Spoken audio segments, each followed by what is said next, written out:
Alhamdulillahi rabbil alamin.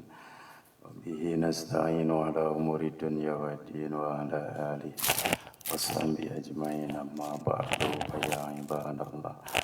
Usikum wa nafsi bitaqwallah wa ta'atihi la'allakum tuflihun. A'udzu billahi minasy syaithanir rajim. Bismillahirrahmanirrahim. Qala tabaraka wa ta'ala Ya ayyuhalladzina amanu kutiba alaikumus syiyam kama kutiba alal ladzina min qablikum la'allakum tattaqun ayyaman ma'dudat al-ayah. La ilaha illallah la illallah la ilaha illallah la ma'buda illallah la ilaha illallah la matluba illallah la ilaha illallah la maqsuda illallah. Bismillahi tawakkalna ala Allah la hawla wa la quwwata illa billahil aliyyil azim. Astaghfirullahalazim astaghfirullahalazim wa atubu ilaihi. Al-Fatihah. A'udzu billahi minasy syaithanir rajim. Bismillahirrahmanirrahim.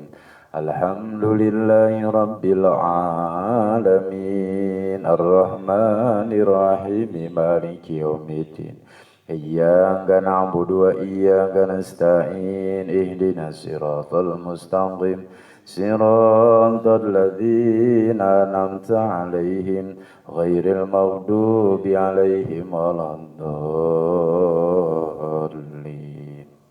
Al-Fatihah.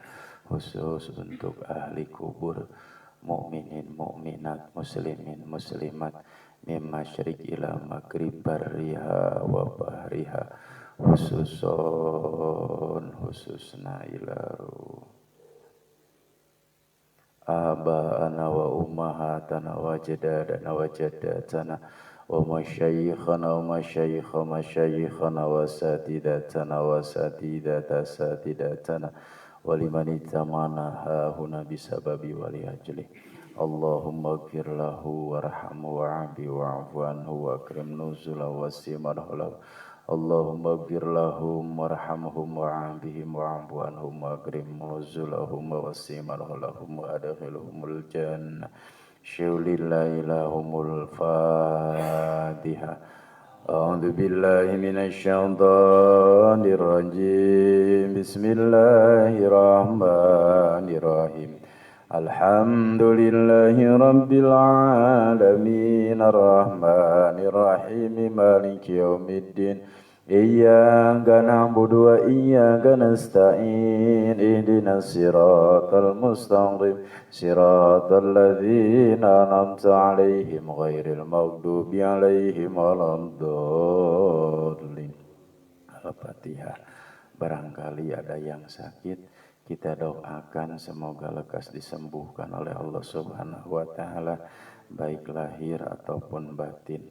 Allahumma rabban nas azibil ba'sa ishfi anta syafi la shifa illa shifauka shifaan ajilan la yughadiru saqaman.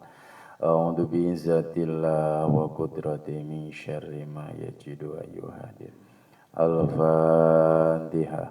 A'udzu billahi minasy syaithanir rajim. Bismillahirrahmanirrahim. Alhamdulillahi Rabbil Alamin Ar-Rahmanir Rahim Maliki Yawmiddin Iyyaka na'budu wa iyyaka nasta'in Ihdinas siratal mustaqim Siratal ladzina an'amta 'alaihim ghairil maghdubi 'alaihim waladdallin. Amin, amin, Allahumma stajib. Semoga kita diberi kekuatan iman Islam, sehat lahir batin, barokah rizki, barokah iswa, barokah rumah tangga, barokah pala putra, barokah ibadah. Amin ya Allah ya Rabbal Alamin. Jamaah yang dimuliakan Allah, rupanya untuk materi selama bulan Ramadan akan ditambah kajiannya. Jadi akan 2 kitab, tidak apa-apa, ya. Jadi 2 kitab, bagusnya mah 5 kitab, itu ya. Ditambah 2 kitab, ya. Kitab yang satu lagi kita tambah yaitu Irsyadul Ibad, gitu ya. Kitab Irsyadul Ibad. Memang konteksnya di sini Qur'annya juga ada, tafsir, kemudian hadisnya juga ada, konteks fikihnya juga ada. Cuma mungkin di dalam kitab Irsyadul Ibad ini kita bahas khusus bab saum saja gitu. Jadi selama 4 kali pertemuan, mungkin kalau jatah waktu kami 1 jam, mungkin 30 menit, ya 30 menit kitab Irsyadul Ibad, ya sesana kitab ya kita lanjutkan bahasan pokok yaitu Syarah Safinatun Najat. Kira-kira setuju Pak? Setuju. Ya karena jamaah hanya mendengarkan saja, tidak akan pernah tidak setuju. Yang puyeng ustadznya harus mikir. Tapi insya Allah Pak ya, insya Allah berkah thalabul ilmi itu. Kita yang dibahas bab saum saja Pak. Nanti mungkin ada pertanyaan-pertanyaan seputar saum, boleh gitu Pak ya. Hanya ya 5 menit, 2 menit lah ya. Nah itu. Sebelum nanti ke kajian pokok. Karena bagaimanapun juga Pak, saum ini harus kita persiapkan dengan ilmu. Jangan sampai amilatun nasibah. Ya, uninga amilatun nasibah upami bahasa Al-Qur'an makitu amilatun nasibah teh. Tapi upami bahasa cek urang lembur mah amilatun nasibah teh capek gawe teu kapake cenah. Ada dalilnya. Kam min shaimin laisa lahu min siyamihi illal juwal atosh. Tidak sedikit orang yang berpuasa di bulan Ramadan tapi dia tidak mendapatkan apa-apa dari puasanya, hanya mendapatkan lapar dan dahaga saja. Berarti apa? Saumnya, puasanya tidak dengan ilmu. Pertama, qala Rasulullah sallallahu alaihi wasallam, Rasulullah sallallahu alaihi wasallam bersabda, Syahrul Ramadana syahrun kataballahu alaikum siyamau kutiballahu kataballahu betul kataballahu alaikum siyamahu wa sunnanat lakum qiyamahu faman shaum wa qamahu imanan wa ihtisaban kharaja min dunubihi kayaumin waladatsu ummuhu. Pertama kata Nabi Muhammad sallallahu alaihi wasallam, bulan Ramadan itu adalah bulan diwajibkan atas kalian untuk melaksanakan berpuasa. Jadi saum bulan Ramadan hukumnya wajib. Wa sunnanat lakum qiyamahu, disunahkan untuk salat malamnya. Salat malam ini adalah tarawih, tahajud, ya. Nah, jadi silakan tidak apa-apa. Ya taraweh, tahajud, nu hoream mah kitu. Gimana Pak nu hoream? Saya mah moal tahajud da geus digentos ku taraweh, tahajud, taraweh. Kalau taraweh niatnya gimana? Usolli sunnatat tarawihi rakaataini mustaqbilal qiblati imaman. Kalau jadi imam, kalau jadi makmum, makmuman lillahi ta'ala. Kalau tahajud, usolli sunnatat tahajud, taraweh, kartas Pak. Gitu, ya boleh. tahajud tambah 2, tahajud 2. Cuma jangan witir. Kalau sudah witir di awal Isya, karena tidak ada witir dalam satu malam. Gitu. Jadi jangan witir saja. Terkecuali kalau awal malam belum melaksanakan witir. Jadi dalilnya tidak ada 2 witir dalam satu malam. Jadi boleh gitu Pak. Nanti di sini para ulama, wah bagus sekali nih Pak, saran-saran untuk amaliyah Ramadan. Jadi tahajud ya tahajud. Gitu. Paman saumahu wa qamahu imanan wahtisaban, barang siapa yang melaksanakan saum kemudian dia qiyamul lail, imanan wahtisaban, dengan syarat dia apa? Iman kepada Allah, wahtisaban juga mengharap ridho Allah, kharaja min dunubihi kayaumin waladatu ummuhu, maka akan keluar darinya dosa-dosanya kayaumin waladatu ummuhu, bagaikan dia terlahir dari seorang rahim ibunya. Jadi bagaikan seorang anak yang baru terlahir dari rahim kandungan ibunya. Berarti apa Pak? Nyacas, bodas, tegaduh dosa sakedik oge. Tapi syarat tadi saumnya kedah imanan wahtisaban. Pertama.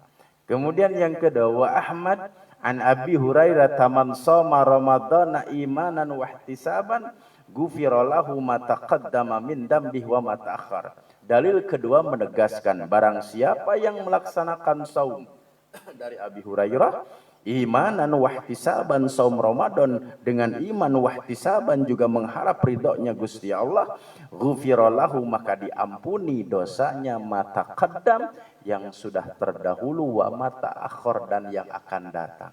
Yang akan datang sudah diampuni.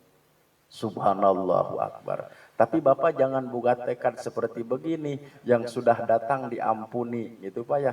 Engke mah apa-apa nyendei gitu kan. Nah, tidak boleh gitu. Wa ma ta'akhkhar, dan yang akan datang itu sudah diampuni oleh Allah Subhanahu wa taala. Wa huwa anhu man adraka Ramadan wa alaihi min Ramadan syai'un fa inna la yaqbulu man hatta yasumau. Tidak ada amalan yang paling utama di bulan Ramadan kecuali puasa Ramadan. Sekali lagi Pak, tidak ada amalan yang paling utama di bulan Ramadan kecuali puasa Ramadan. Jika bulan Ramadan dia melakukan amal-amalan yang lain, kemudian Ramadan dia tinggalkan tanpa elat Pak ya. Sekali lagi, tanpa apa? Elat. Elat itu alasan yang dibenarkan oleh hukum sehingga dia tidak melaksanakan puasa. Maka ibadahnya itu tidak akan diterima oleh Allah Subhanahu wa taala.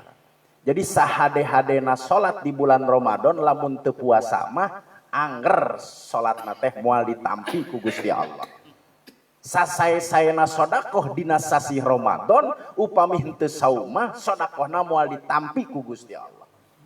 Itu pada dalilnya. Jadi sebaik-baik amalan yang dilaksanakan pada bulan Ramadan ya saum Ramadan. Selain itu tidak akan diterima jika dia tidak melakukan saum Ramadan. Wa Abu Ya'la an Ibni Abbasin izzul Islam wa qawaid salasatun alaihi na ussisal Islam man taraka wahidatan minhumma biha kafirun halalud dam. Allahu Akbar Pak. Ada 3 pokok, 3 asas keagungan agama. Jika salah satunya yang 3 ini ditinggalkan, fahuwa indallahi kafirun, maka dia di sisi Allah kedudukannya menjadi orang kafir. Makanya sampai halaludam Pak di sini dikatakan apa halaludam teh? Halal darahnya katanya.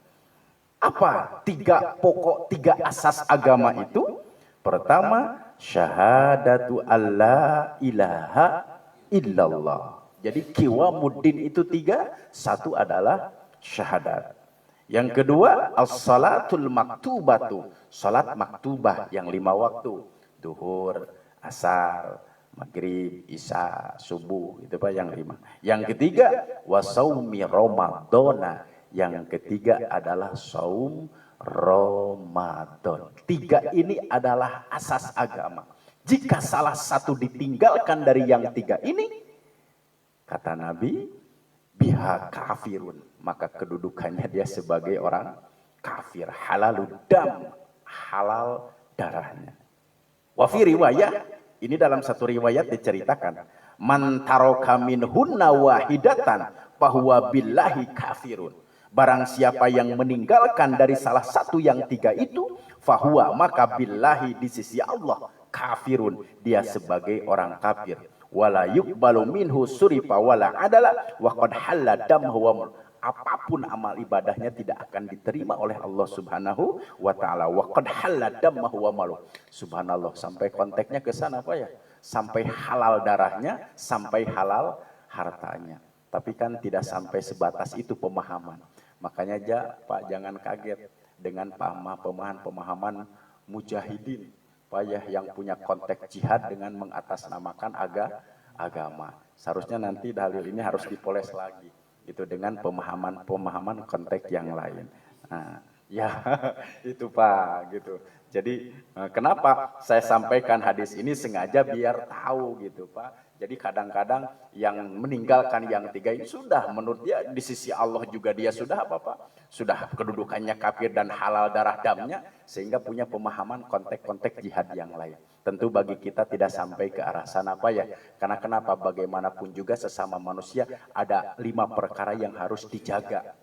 Itu Pak ya, nanti akan bahas selanjutnya. Nah, itu diantaranya kata Nabi Muhammad sallallahu alaihi wasallam. Selanjutnya, apa ancaman-ancaman bagi mereka yang menyengajakan diri berbuka puasa di bulan Ramadan tanpa ada ilat yang dibenarkan oleh hukum? Pertama, wa Abu Dawud wa Nasai wa Turmudi wal Baihaqi wa Ibnu Majah wa Khuzaimah an Abi Hurairah, man aftara yauman min Ramadana min ghairi rukhsatin rakhasahallahu lahu wala marido lam yakdihi saumud dahri. Barang siapa yang berbuka puasa satu hari saja min Ramadan, tanpa di bulan Ramadan, min ghairi rukhsatin, tanpa ada rukhsah, rakhasahallahu lahu, ya Allah rukhsahkan lahu baginya, wala marido, dan tidak ada tidak ada rukhsah Allah baginya, wala marido, dan juga tidak sakit, lam yakdihi saumud dahri. Satu hari saja yang dibatalkan tanpa ada elat, tanpa ada alasan yang dibenarkan menurut hukum, maka yang satu hari itu tidak akan bisa tergantikan meskipun dia puasa 1 tahun. Allahu Akbar. Nah, siapa yang dikasih ilat? Artinya siapa saja mereka yang dibenarkan untuk berbuka puasa? Artinya ada elat menurut hukum syariat. Tentu Bapak sudah tahu. Pertama adalah musafir, boleh. Gitu ya, meskipun dalam keadaan perjalanan, tapi saum juga lebih baik, gitu Pak ya. Boleh dia berbuka, itu elat. Kemudian yang kedua, orang yang sakit boleh berbuka, dibenarkan oleh hukum Pak ya, sehingga dia menggantinya di bulan yang lain. Kemudian siapa lagi Pak? Kakek-kakek dan nenek-nenek ya, yang tidak lagi mampu untuk melaksanakan puasa. Tentunya bukan dengan qada, tentunya dengan apa Pak?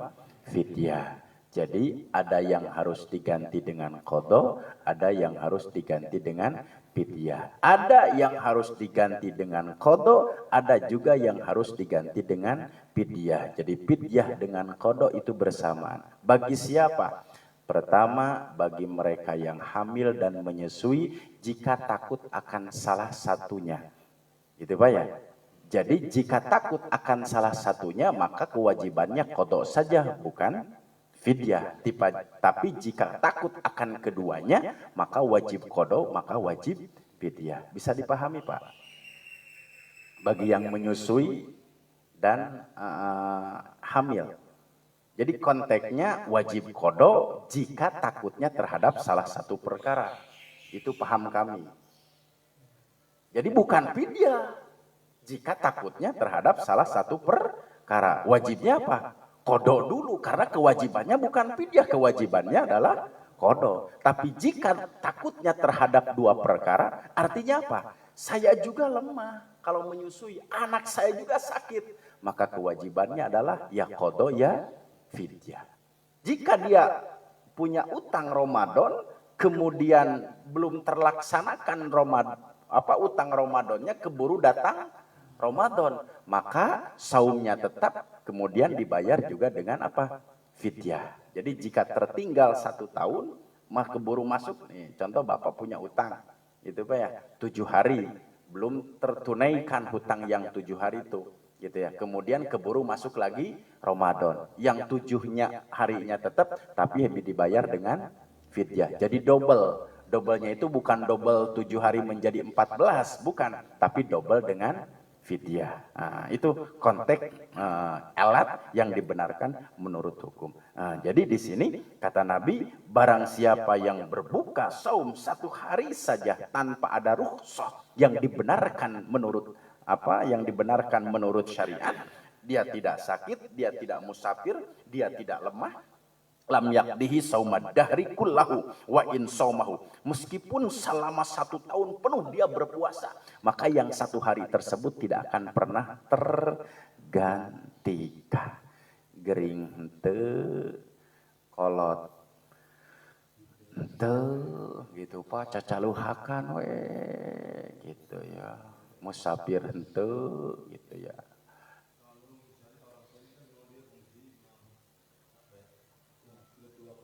Ya. Ya. Ya. Ya.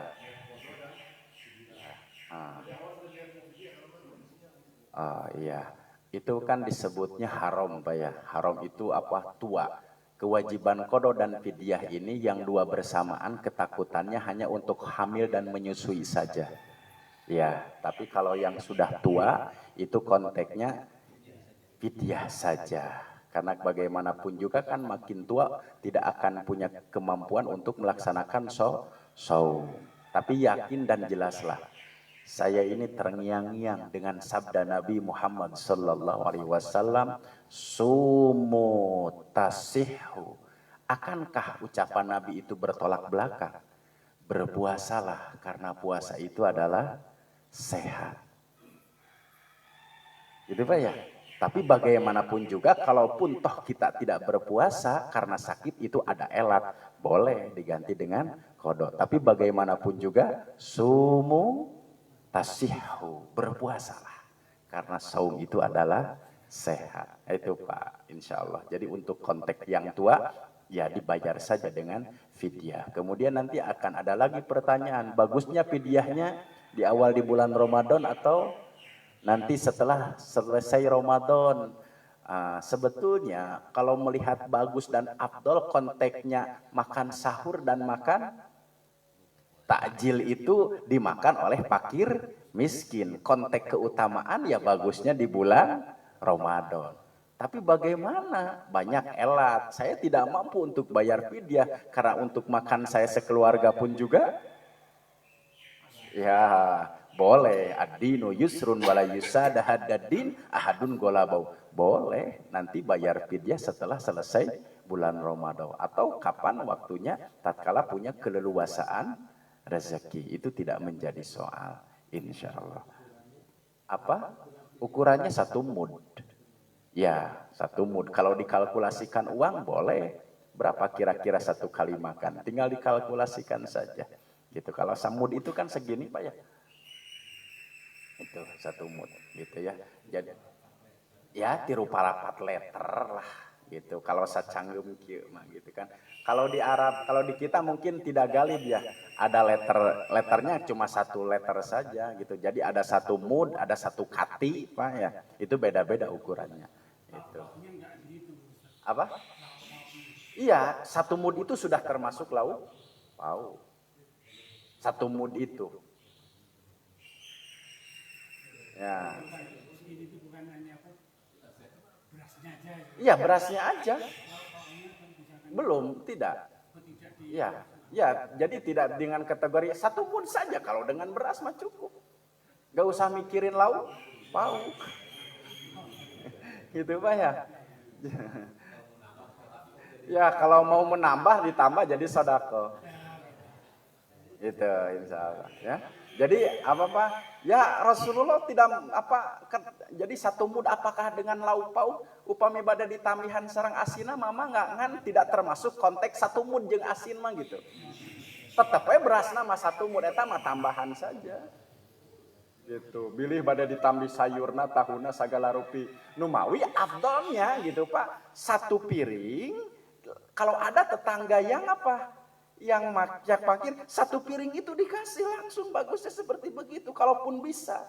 Cuma kan masalahnya rencetnya kudu nganteran penginten gitu kan ya. Gitu. Kadang-kadang orang pakai bahasa rencet segala gitu. Tapi bagusnya memang waktu sahur silakan 1 piring itu dikasihkan kepada orang lain. Kalau sanggup boleh, tidak menjadi masalah. Waktu tajil pastikan digantikan di sana ada lauk pauknya Pak, ada nasinya, boleh seperti begitu pun juga tidak menjadi masalah. Afdalnya memang seperti jadi jatah sahur dan takjil dia langsung dimakan oleh fakir miskin. Cuma masalahnya tadi Pak, aduh jam 3 kegenteungan kerah nyanak sapiring gitu. Dikalkulasin 1 mud saja sapsasieun, boleh tidak menjadi masalah. Tah gitu Pak. Kayak gitu.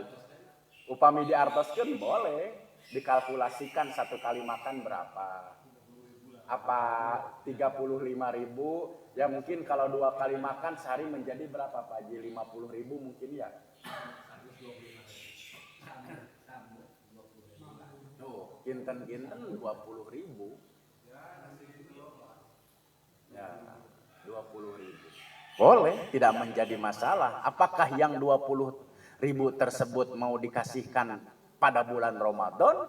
Jika tidak ada keleluasaan, boleh nanti dibayarkan terakhir. Tapi sekali lagi, menurut fudulah keutamaan ya dikasihkan pada bulan Ramadan. Biar memang ya dipakai makan oleh orang yang berpuasa. Jadi jatah dia untuk makannya dikasih orang yang berpuasa. Artinya ya lebih afdol konteksnya ke sana.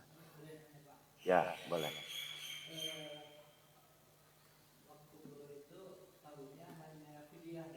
Ya. Ya. Ya. Konteksnya tatkala dia menyusui efek samping kepada dirinya kan tidak bahaya. Efek sampingnya hanya kepada anak saja, gitu, kepada bayi. Berarti kewajibannya hanya 1, qada saja, bukan fidyah. Dulu fidyah saja. Ya, ternyata harus qada. Ya, jadi yang didahulukan konteksnya bukan fidyah dulu. Tapi konteksnya adalah qada dulu, baru kalau qada sudah tidak sanggup lagi, maka fidyah menjadi alternatif yang kedua. Bagaimana dulu yang jika tidak tahu?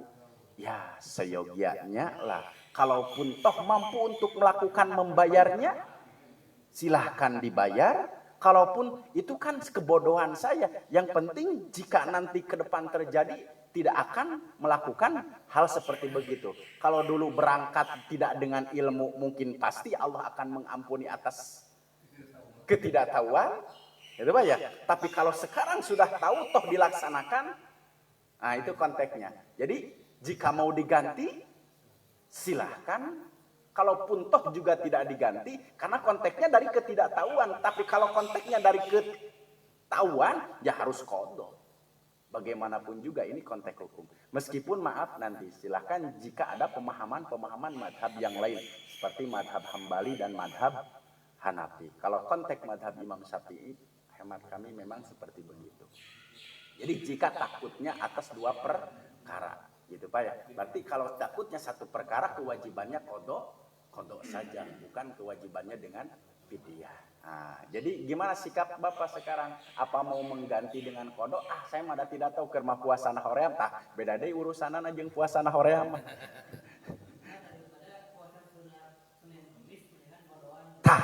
gitu. Daripada puasa sunat Senin Kemis sunat gitu Pak ya. Lebih baik puasa pada hari Senin Qadha, puasa sunat pun juga sudah terbawa. Jadi puasa sunat Senin Kemis meskipun Bapak Qadha nih, puasa sunatnya itu sudah terbawa pahalanya Pak. Gitu. Apa? Niatnya Qadha saja. Karena Qadha itu hukumnya wajib. Satu, Pak, saum Ramadan.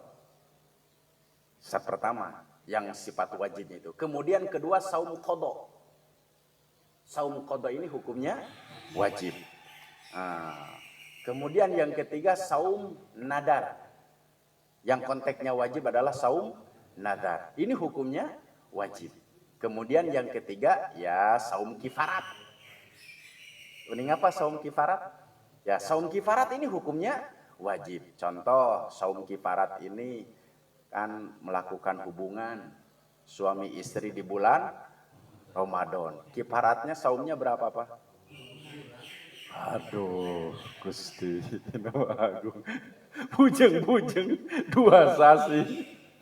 Eta ku nafsu make jeung hayang kikituan diberang sagala. Nah, itu namanya saum kifarat gitu Pak ya. Itu hukumnya ya 2 bulan wajib. Jadi konteks wajib itu satu saum Ramadan, kemudian yang kedua saum Qadha, 3 saum nadar, 4 saum kifarat. Itu hukumnya konteks saum wajib. Itu apa itu Pak? Nah, jadi afdolnya ya diganti sehingga kita merasa benar-benar tentram dengan telah melaksanakan saum Qadha. Nah, itu konteksnya. Tapi kalau konteksnya takut 2 perkara, ya wajib Qadha, ya wajib fidyah. Contoh anakna mencret, ibuna lemah, gering. Nah, berarti kan 2 perkara, ya wajib Qadha, ya wajib fidyah. Gitu. Insyaallah. Selanjutnya Pak. Pertanyaan Pak Ustaz. Oh iya. Assalamualaikum. Waalaikumsalam. Udah lama nggak nanya kan? Iya. Kemana aja Pak? Kirain tidak hadir Pak. Pertanyaan yang pertama, saum Ramadan itu kan 29 atau 30 hari. Ya. Rasul mengatakan kalau melihat bulan pada tanggal 9 berarti 30 tidak. Betul. Karena kan orang sibuk dengan teleskop dengan macam-macam kan. Ya. Kenapa nggak ikut yang Rasul? Nggak ikut yang? Memang hujan ya udah nggak kelihatan tuh. Ya. Berarti di 30 hari kan. Betul. Yang kedua tentang selesai Ramadan kan Lebaran ya. Kenapa terjadi perbedaan antara Mekah dengan Indonesia tentang Lebaran? Mereka di sana kadang-kadang sudah Lebaran, Ya. belum. Ini kita Padahal belum. matahari kan kita lebih dekat daripada kita. Ya. Nah ini hukumnya apa itu? Apa Ya. kita boleh melanjutkan saum itu atau sesuai dengan yang dilaksanakan sama negara Arab Saudi sebagai apa? Yang lebih barat dari kita. Ya. Itu. Dia mengenai yang ketiga tadi itu mengenai membayar fidyah. Ya. Kalau mereka lupa 1 tahun kan Ustaz mengatakan dia Ya. harus bayar fidyah. Tuh. Ini berlaku untuk yang tua atau yang muda?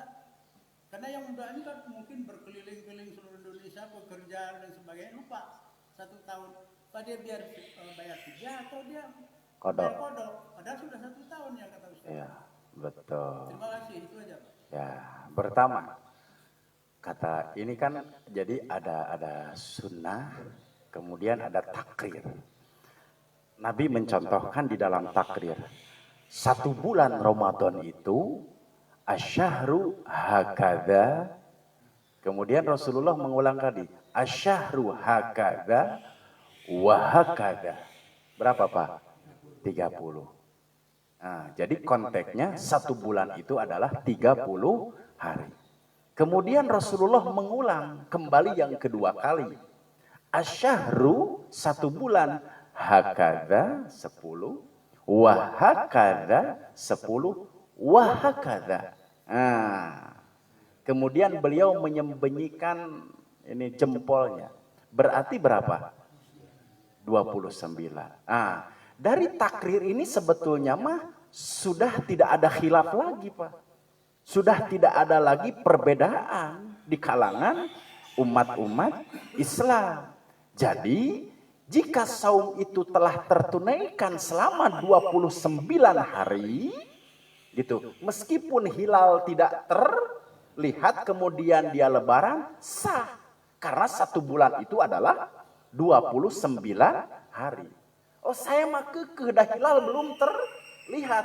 Dia genapkan puasanya menjadi 30 hari, sah.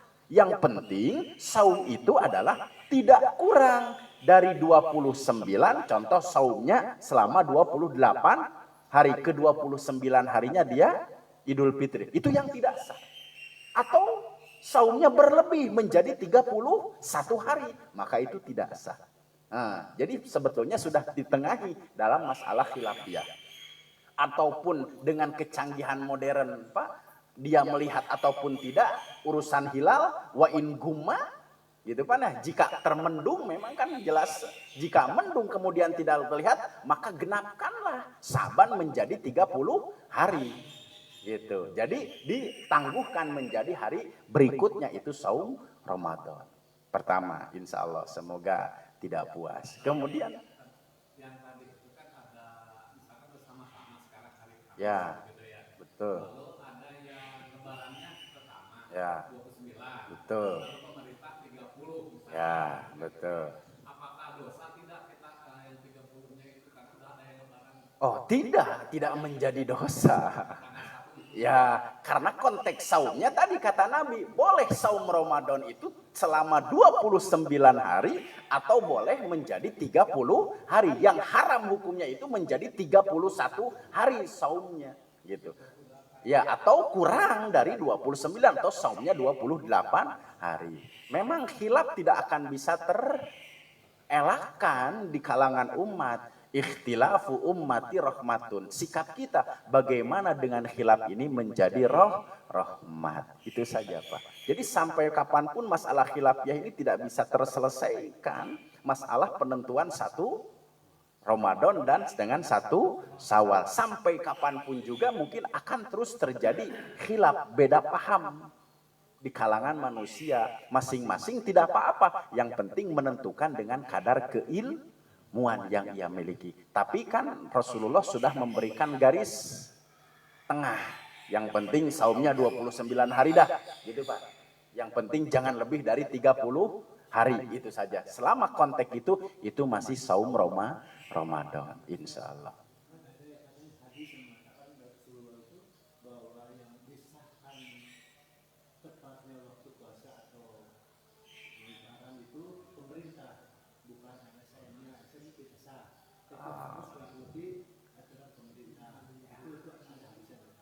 Tidak ada, Pak. Tidak ada hadis yang menentukan apa. Ya mungkin kalau hadis yang menentukan begini, Pak, mungkin apa? Kita bukan harus taat kepada Allah, harus taat kepada Rasul, wa ulil amri minkum. Itu saja konteksnya. Gitu, Pak ya. Tapi tidak menjadi satu, tidak keabsahan tatkala dia tidak ya ulil amri minkum itu. Tapi seyogianya bagi kita ya ulil amri minkum. Karena hemat kami, maaf Pak, di Departemen Agama, kemudian di MUI, sanes jalminu jore-jore gitu ilmu nate gitu Pak ya. Ya anu nu henteu sapertos urangan saukur ngaosna neme sapinatun najah. Neme irsadul ibadu nu sanes nama tos Alfiyah Ibnu Malik. Wah, kitab-kitab panu sanesna gitu Pak ya. Nah itu justru bagi kita sebetulnya kondisi kita lebih apa Pak? Lebih aman, lebih nyaman karena kita punya pemimpin-pemimpin yang berilmu terhadap ilmu agama. Terkecuali kalau juhala Pak ya. Ya juhala itu ya tidak, tapi kan tidak akan semata-mata diangkat Pak ya. Kalau pan keilmuannya dia tidak apa kriteria keilmuannya tidak. Nah itu insya Allah karena kan di bawah bidang-bidangnya juga kan bidang fatwa, bidang puasa banyak. Itu Pak mungkin. Kemudian apakah Saudi gitu Pak ya? Gitu dengan Indonesia itu seyogianya mana gitu Pak ya. Memang ada di dalam hadis kitab Sahih Muslim itu seyogianya mengukur ya matahari atau bulan di negerinya sendiri. Memang kan perbedaan waktu antara Arab Saudi dengan Indonesia ini bergesek gitu. Tapi saya ini kurang mengetahui juga Pak. Kenapa kadang-kadang Arab Saudi Indonesia kan lebih Arab Saudi suka lebih awal. Iya, Itu yang ditanya. iya betul. Ya. Di barat, Ya. kita kan di timur. Dengan demikian kan matahari lebih dulu terbit di kita, Ya. kena sinar matahari. Ya. Baru dia, tapi dia 29 sudah. Ya, kan yang diukurnya bukan mengukur matahari, Pak. Yang diukurnya adalah bulan. Iya, Pak. Artinya bulan itu pada saat itu juga sudah muncul itu. Ya, kemudian bulan itu munculnya dari mana? Dari arah barat atau dari arah timur? Kalau matahari mungkin setiap hari muncul dari arah timur. Itu mungkin, Pak. Itu mungkin baru jawabannya. Ya. Yang berikutnya belum terjawab, Pak. Yang ketiga teh apa, Pak? Kan ada di kita ini di Padang atau di mana gitu kan, dia melaksanakan saum atau sholat id itu atas perintah kiainya. Mungkin ada yang seminggu sebelum Ramadan gitu dia sudah puasa. Asa bukan itu yang ketiga mah tadi pertanyaannya Pak. Itu mah tambah pertanyaan baru Pak ya. Ya mungkin seperti di Medan, kemudian di Padang itu ada tarekat Pak ya. Satu ada tarekat Tijaniyah, kemudian ada tarekat Naksabandia. Itu sebetulnya bukan kepada kiainya gitu Pak ya. Nah, pada hakikatnya dia sudah bertarekat di dalam melaksanakan ibadah. Bagaimanapun juga, gitu Pak, satu amal ibadah yang dilakukan dengan kepastian ilmu itu merupakan satu keabsahan saja. Jadi sah-sah saja sebetulnya saum mereka. Karena bagaimanapun juga saum itu dengan keyakinan yang seseorang miliki, baik ilmu yang ia miliki. Jadi kalau menurut keabsahan sah-sah saja seperti tarekat Qadariyah ya. Itu tarekat Naksaban dia di mana di Medan atau di Padang Pak ya. Iya, biasanya itu suka lebih awal 3 hari 2 hari melaksanakan saum. Ya, kita doakan saja semoga saumnya diterima itu saja Pak. Gitu kan? Karena kenapa? Bagaimanapun juga dia menentukan kadar dengan keilmuan yang mereka miliki, insya Allah menjadi nilai ibadah. Mungkin dia punya hitungan waktu tersendiri. Apakah hitungan waktunya sunnah ataupun tidak? Ya tentu kami belum sampai ke batas itu pengetahuannya. Untuk tarekat Naksaban, dia kan ada tarekat Naksabandia, tarekat Tijaniyah, kemudian tarekat yang itu. Jadi hemat kami sah-sah saja untuk melakukan amal ibadah selama satu ditentukan oleh ilmu bukan hawa nafsu. Insya Allah semoga tidak puas Pak ya. Ada lagi Pak? Ya. Kita ya. Kalau kita tarekat apa gitu ya. Jadi begini Pak ya. Jadi satu ya tingkatan. Kita mungkin belum masuk ke wilayah ranah tarekat. Hanya wilayahnya wilayah syariat. Jadi kan wilayah syariat naik sedikit lagi menjadi tarekat. Ya. Kemudian apa lagi Pak? Hakikat, kemudian ma'rifah. Ya mungkin kita masih standaritas syariat. Nah, kita makan yang kita baca ya sunnah-sunnah Rasul. Sehingga lebih menghargai sifatnya keumuman. Contoh dalam puasa, kita ikuti pemerintah sajalah. Mereka kok bukan tauhid. Itu Pak ya. Mereka itu adalah ulil amri. Itu di sana banyak ulama. Jadi kita hanya tingkatan syariat. Memang kalau sudah tingkatan tarekat itu dalam segi amal ibadah juga dia bertarekat. Makanya jika Bapak mau bertarekat seyogianya ada mursyid Pak ya. Itu contoh di dalam melafalkan kalimah la ilaha ilallah. Kan jika sudah kita bertarekat nanti masuknya ke talqin dulu Pak ya. Sehingga Bapak punya cara khusus gitunya, kemudian lafal khusus gitu. Yang kalimat talqin la ilaha illallahnya kepalanya mesti di la ilaha illallah. Kan di iya Pak.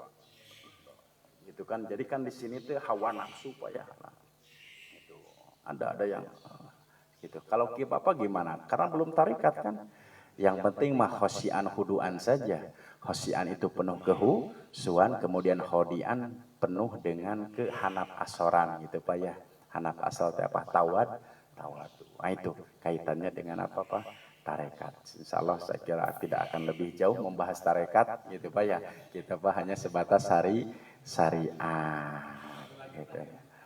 Kalau ini hanya selingan dari yang tadi aja. Kadang-kadang dalam politik itu pemerintah kita tahu begitu. Ya. Orang ibadah kita kepada pemerintah itu gimana? Ya, itu adalah pemahaman-pemahaman yang harus diluruskan.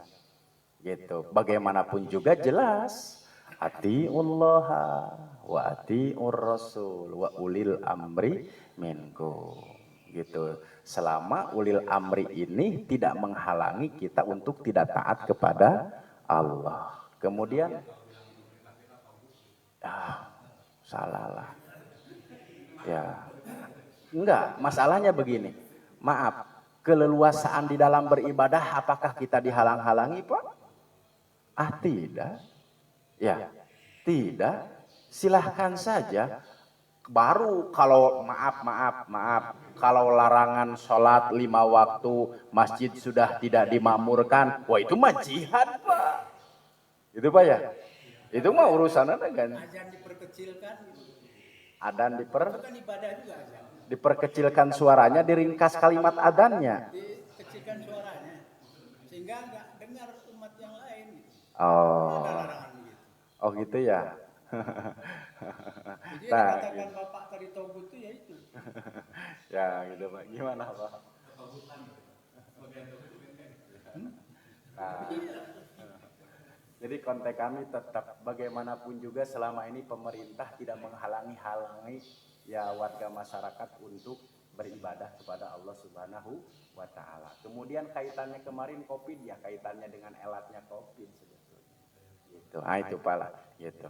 Karena bagaimanapun juga ya kita sebagai makanya Pak muslim yang baik itu adalah yang taat kepada Allah, yang taat kepada pemerintah ulil amri ya yang menjalankan apa Pak hak dan kewajibannya terhadap warga masyarakat yang 99% beragama Islam.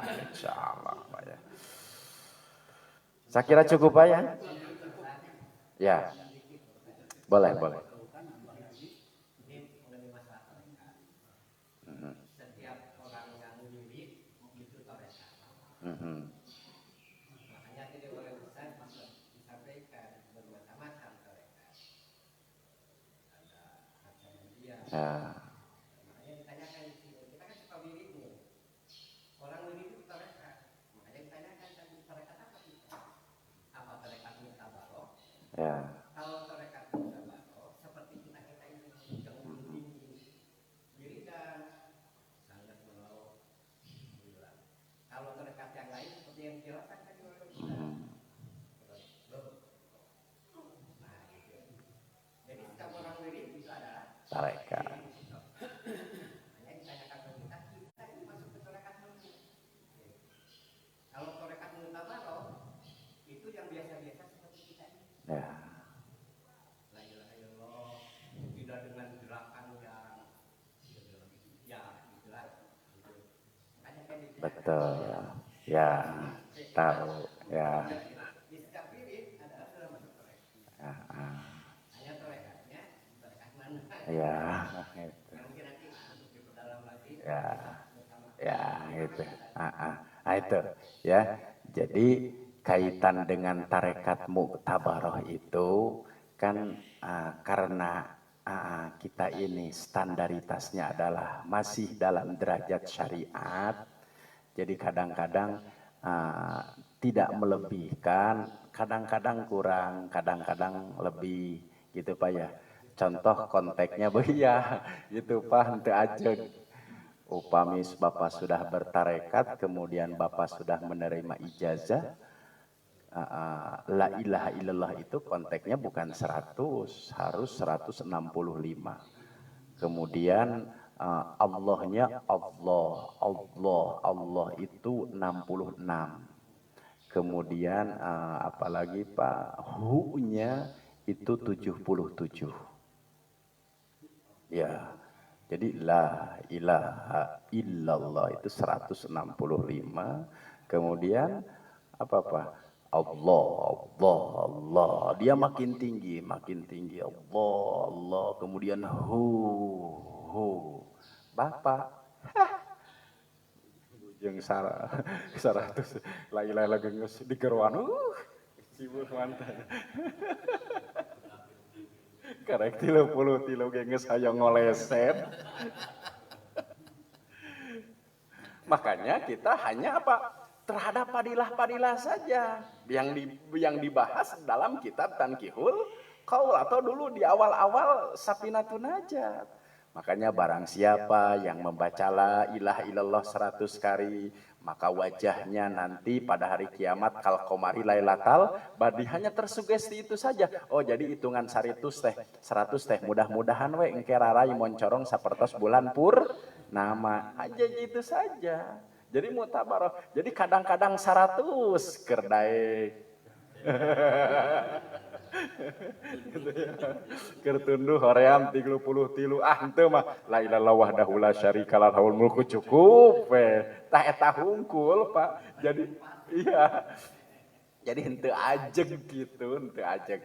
Kalau subhanallah, jadi kan tidak langsung kepada tarekat, Pak. Ya tarekatnya, tapi langsung yang sunah-sunah saja mutawar. Kemudian didahulukan dengan subhanallah 33, alhamdulillah 33, Allahu Akbar 33. Itu saja Pak yang biasa. Tapi kalau sudah tarekat mah langsung kepada tarekat yang ini. Makanya setelah assalamualaikum langsung la illallah, la ilah. Itu Pak ya. Tapi kan Bapak tidak dapat ijazah juga dari saya. Jangan diamalkan Pak. Kalau mau nanti talkin dulu ke tarekat yang memiliki tarekat itu. Itu insya Allah mungkin Pak ya.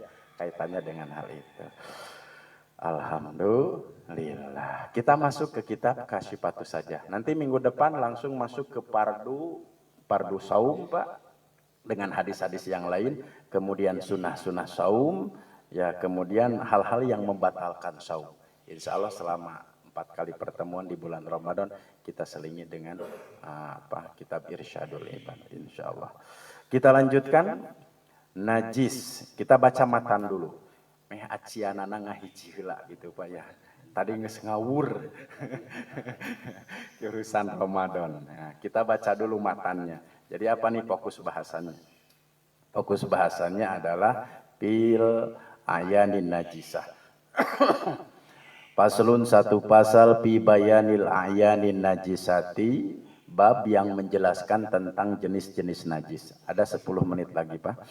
An-najasatu najis-najis salasun ada 3. Mughallazatun 1 najis mughalladah, wa mukhaffafatun 2 najis mukhaffafah, wa mutawassitatun 3 najis mutawassitah. Al-mughalladatu adapun najis mughalladah najasatul kalbi yaitu najis kalbi gogog, wal khinzir dan najis khinzir babi, wa far'i ahadihima dan keturunan dari salah satu kedua binatang tersebut.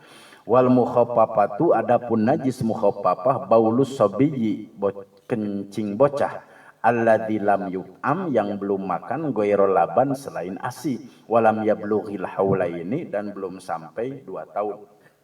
Wal mutawassitatu adapun najis mutawassithah sairun najasati sisa-sisa najis selain dari termasuk najis mughalladah dan najis mukhaffafah.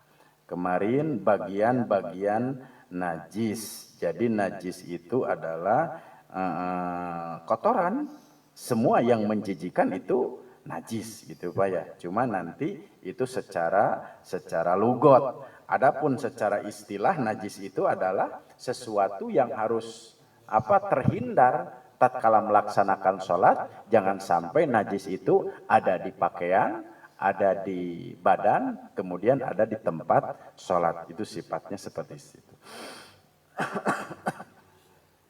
Kemarin baru 14 Pak ya? Ya, baru 14. Sekarang al-khamisa asyara. Ya, yang kategori najis yang ke-15 adalah labanun malayukal ghairu adami. Yang kategori najis itu adalah susu malayukal ghairal adami, dari binatang yang tidak dimakan dagingnya. Itu najis, Pak. Susu yang tidak dimakan dagingnya. Ghairu adam, selain anak Adam. Berarti kalau yang dimakan dagingnya tidak najis. Contoh sapi, kemudian ada apa ya? Kambing etawa, susunya. Kemudian apa lagi? Onta ada nggak Pak? Ada nggak susu onta Pak? Ya, onta. Berarti itu tidak najis. Nah ini mah yang kategori najis adalah susu Pak yang dagingnya tidak dimakan. Di sini dikatakan kalabanil atan, seperti keledai betina. Keledai dimakan tidak dagingnya, Pak? Ah, ini di sini kalabanil atan, katanya keledai betina itu tidak dimakan dagingnya. Nah, kalabanil atan, keledai betina, wahya bipatil hamzah ismul linusal hamir. Jadi keledainya kuda letik gitu, Nah, itu najis Pak. Mustahilun fil batin, karena dagingnya tidak dimakan. Karena dia sudah bercampur di dalam perut kadam bagaikan darah. Ya karena masalahnya tadi dagingnya tidak dimakan. Gitu. Kalau amala banun mayukal walun abi patohiran. Tapi konteksnya jika memang dagingnya itu dimakan, maka konteks susunya menjadi halal, artinya tidak najis. Kalau kuda, cuma ada nggak kuda susunya, susu kuda? Oh, susu kuda, lihat. Berarti konteks kudanya kan halal. Jika disembelih daging kuda halal tidak Pak? Halal, boleh, tidak menjadi masalah. Nah, di sini ini kan keledai kan jadi kenapa Pak? Maaf, kuda ini tidak termasuk konteks yang harus dikurbankan. Kan yang termasuk konteks yang dikurbankan itu adalah unta, sapi, domba, kambing. Tapi kan kuda dengan kan jamus, uninga jamus sih Pak, munding, gitu. Ya kerbau, gitu Pak ya. Ya kenapa dalam konteks fikih tidak disebutkan? Karena kenapa? Kuda dengan jamus ini adalah konteks tenaganya lebih banyak dimanfaatkan daripada harus disembelih gitu. Jadi kan contoh kerbau untuk membajak Pak. Jadi konteks butuh dagingnya meskipun ya halal, tapi tenaganya lebih dibutuhkan dibanding dengan dagingnya. Ataupun kuda apa? Kan dulu kenapa? Dari zaman dulu kan kuda dengan unta sejajar Pak. Tapi kenapa Rasulullah tidak menyembelih apa Pak? Kuda. Karena kenapa? Kebutuhan kuda bukan untuk apa Pak? Disembelih, tapi untuk apa? Ya perang di medan pertempuran. Jadi bukan berarti tidak halal dagingnya, halal-halal saja. Tapi konteks apa? Ada kan daging kuda? Ya. Kalau mungkin ya tidak galib saja Pak. Tadi kuda kan bagusnya bukan untuk disilahkan disembelih, bagusnya silahkan untuk diambil tenaganya, bukan diambil dagingnya. Lamun sawaktu-waktu ayeuna kuda dek maot tinimbang maot jadi bangke tuluy dipencit. Contoh geus lemah, geus kudisan, geus budugan, gitu Pak ya. Kemudian disembelih karena sudah tua renta, ya tidak menjadi masalah mungkin. Menjadi halal-halal saja dagingnya, tidak menjadi masalah Pak. Daging kuda halal kan ada Pak. Ya.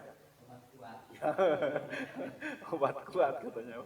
Nah itu untuk konteks kuda. Nah, jadi kategori amala banun mayukal wala banul adami fatahiran. Adapun Kira-kira apa Pak susu yang tidak dimakan dagingnya?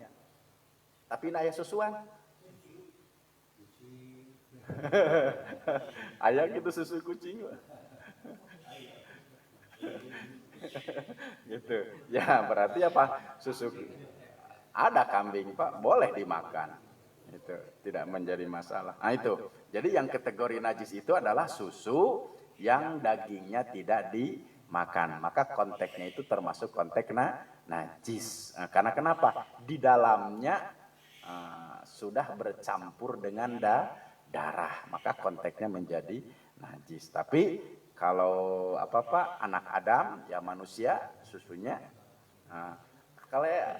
Kalau manusia enggak, di sini kan Ghairul Adami, ada spesialis selain manusia. Manusia kan tidak dimakan dagingnya. Gitu Pak, tapi susunya halal gitu. Jadi konteksnya seperti begitu. Milih gitu kan gitunya. Satu lagi Pak, as-sadisa asyar, yang ke-16. Maitatun ghairu adami. Ya, maitatum itu bangkai. Ghairu adami, selain bangkai manusia. Jadi bangkai itu najis. Ada pengecualian yang tidak termasuk najis itu adalah adami, satu manusia, wasamakin, kedua ikan. Gitunya, wajarodin, ketiga belalang. Jadi kalau bangkai manusia, bangkai ikan, dan bangkai jarod, belalang itu tidak najis. Nah, selain yang tiga itu, kategori bangkainya bangkai najis. Kategorinya masuknya nanti najis mutawas sitoh. Dulu kan mughaladoh dengan mukhafafah sudah dijelaskan Pak. Jadi yang 20 ini nanti masuk kategorinya najis mutawas sitoh konteks fikihnya gitu ya. Jadi selain bangkai anak Adam, kemudian bangkai ikan, wajarod dan belalang gitu Pak ya. Nah, itu tidak najis. Wal muradu bisamaki, yang dimaksud dengan ikan di sini kullu ma la ya'isu fil bari. Setiap binatang yang tidak hidup di daratan. Min hayawanil bari, dari binatang-binatang laut. Wa illam yusama-samakan, meskipun tidak disebut ikan. Contoh, anjing laut. Halal. Belut laut, keyeup laut boleh. Kuyup darat, Ya haram. dia juga hidup di air. Apanya? Ya kalau kan beda Pak, aya keyeup laut, aya keyeup darat. Kalau keyeup laut mah ka darat pae. Ya ari keyeup sawah mah di darat di sawah, yaitu konteksnya ya bangkainya haram. Kalau jadi Pak, yang maksud konteks di sini adalah meskipun namanya bukan ikan, tapi hidupnya di dalam air, tidak lamun ka darat paeh, maka konteksnya halal gitu. Di sini disebutkan seperti begitu. Orai laut gitu ya. Orai laut itu namanya ikan-ikan saja gitu tetap. Meskipun disebutnya orai laut, meskipun disebutnya anjing laut, ada kuda laut, apalagi Pak kira-kiranya? Apa? Singa laut. Babi laut ada nggak Pak? Ya, bilu gitu. Hakim laut. Ya, ikan.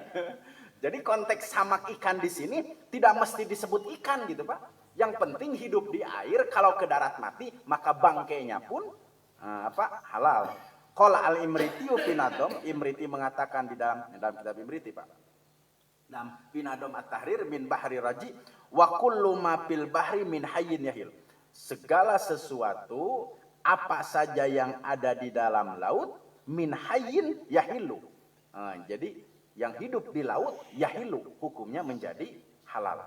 Wa in taufa au mata au fihi kutila. Meskipun dia mengapung, itu Pak ya. Jadi maut ya ngapung ngamang, au mata atau ya mati. Au fihi kutila, atau matinya itu karena dibunuh. Itu Pak dia apa dinya dipanah gitu. Tetap itu kedudukannya halal. Fa iyais fil barri aidan pamna. Tapi jika dia muncul ke darat hidup, pamna, maka hukumnya menjadi haram. Gitu Pak ya. Kasarotoni mutlakon wa dibda, seperti buaya, bayawak. Gitu Pak, dibda jeung bangkong. Ya buaya darat. Buaya daratnya jangan lihat ke bawah, Pak. Buaya darat itu. Buaya wadibda idan dibda bangkong. Ya bangkong gitu. Nah, itu hukumnya menjadi apa? Saroton itu termasuknya ya di mana pae haram gitu Pak ya. Qauluhu wa in topa bil pae mata bil mai sum'ala poko wajib. Ya, topa itu adalah ya mati kemudian ngambil. Numawi Pak pungkur punten kapungkur maupun Bapak kan ya gaduh tamakan lah gitunya. Upami aya lauk gempar teh diambelan heula. Kinten-kinten acan bau bangke mah sok digoreng we gitu kan. Itu danya atuh kapungkur mah aya lauk ngamang gitu Pak. Tak ayeuna makan kadang-kadang maaf gitu Pak. Padahal belum apa terbau ya belum bau gitu Pak. Nah itu kadang-kadang dibuang saja padahal sebetulnya mah masih bisa dimakan. Jadi halal-halal saja tidak menjadi masalah. Itu karena kan kategori ikan dia hidup di air kalau ke darat pasti kekerpekan maka menjadi halal. Nah, gitu Pak ya. Lele di darat hidup, Pak. Lele di darat? Hidup. Oh, tapi kan hidupnya tidak selamanya, Pak ya. Oh, maksudnya Kan hidup itu selamanya. iya maksudnya hidup selamanya. Jadi bukan kayak itu kekerpekan hidup kan ai lauk oge di darat kan maka kekerpekan hidup kan gitu Pak ya. Jadi kehidupannya jika memang di darat gitu Pak ya. Maka jadi hidupnya hanya di satu alam saja. Gitu kan seperti lele kan hidupnya hanya di satu alam saja yaitu di air. Kalau ke darat ya 5 menit. Tapi kalau sudah sajam Masih hidup. 2 jam wah salam Pak. Gitu ya. Jadi tetap meskipun jadi konteksnya eta mah di keluar ngacelok di darat tetap itu mah halal lele mah apa ya. Karena kenapa? Dia kehidupan aslinya di mana? Di dalam air. Itu cacing laut itu di tempatnya Pak Hakim dimakan itu. Iya, jadi sekali lagi halal. Semua yang ada di laut. Tapi kalau cacingnya Jadi pasir juga di darat kan. gitu. Jadi kata Pak Hakim, semua yang di laut itu halal, Ya. kecuali kapal selam. Nah, itu. Ya, itu dalam kitab Bulughul Maram juga jelas, Pak ya. Dalam kitab Riyadhus Shalihin juga jelas. Setiap yang ada di laut hukumnya halal, meskipun ya namanya bukan ikan gitu Pak. Tapi sebetulnya mah ikan-ikan saja, gitu hanya jenis nama saja yang membedakan kan manusia Pak. Ya ini anjing laut, ini kuda laut, ini gitu ya. Apa? Hiu mati, ya halal, halal. Oh direcah ya boleh, tidak menjadi masalah. Gitu. Nah itu 2 saja dulu Pak, 15 sampai 16 insya Allah cukup, nanti kita lanjutkan lagi. Ya boleh. Ya.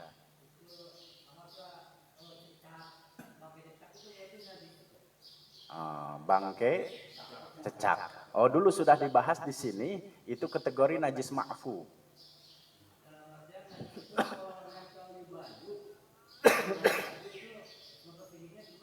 Oh iya, memang sebetulnya nanti kan ini baru bab najisnya Pak ya.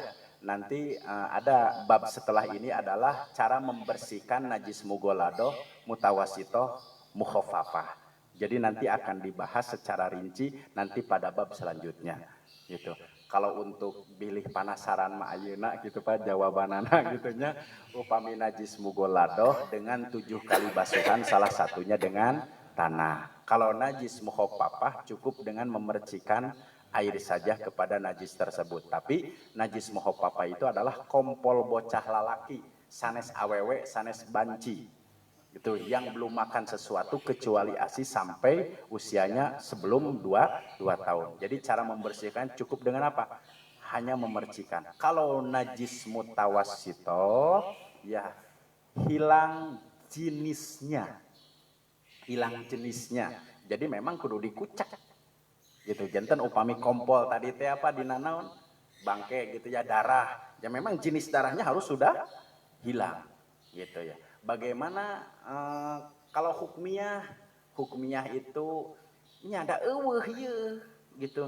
Ngan ku bapak teh geus omeh. Ieu teh ka angse keneh gitu Pak ya. Eta mah hukmiyah maksudnya. Jadi nanti ada ainiyah, ada hukmiyah yang secara jenis memang sudah tidak ada. Itu ya ayan saja, jenisnya saja. Contoh upami ti kotok teh mah gitu Pak ya. Jenisnya saja hilang gitu. Sudah tidak menempel kembali. Adapun hukmiyah yang sifatnya angse mah itu mameng masih tidak kategori hakikatnya sudah termasuk apa jadi ada najis hukmiyah, ada najis ainiyah. Itu tidak menjadi masalah jika memang sudah satekah pola apa-apa gitunya. Oh dating tuang naon atuh tas omeh teh meuni hese teh najisna mah geus pilah teh ngan meuni melekat gitu Pak gitu. Nah itu sudah hukmiyah, tidak menjadi masalah. Jadi kalau untuk najis mutawassithah cukup hilang zat najisnya itu saja gitu. Nah itu yes, dengan satu kali bilasan jika najis itu hilang ya sudah menjadi suci. Nah itu kategori najis mutawassithah gitu. Nah itu nanti akan dibahas secara khusus pada bab setelah ini bagaimana cara membersihkan dari ketiga najis ini. Ini baru memasukkan jenis-jenis najis saja. Mutagoladoh, papa dan mutawassithah. Insyaallah. Cukup mungkin Pak ya? Alhamdulillah, semoga kita mendapatkan ilmu yang bermanfaat untuk dunia dan akhirat. Amin ya Allah ya rabbal alamin.